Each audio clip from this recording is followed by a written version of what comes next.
In this video, I'm going to explain how to add a gift receipt to a single item or the entire sale. We'll start with the single item.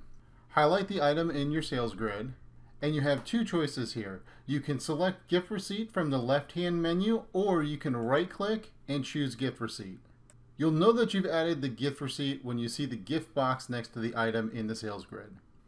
Now let's tender it out. The receipt prints, and here's the gift receipt. To add a gift receipt for the entire sale, simply go to the tender screen by clicking Other and check off gift receipt.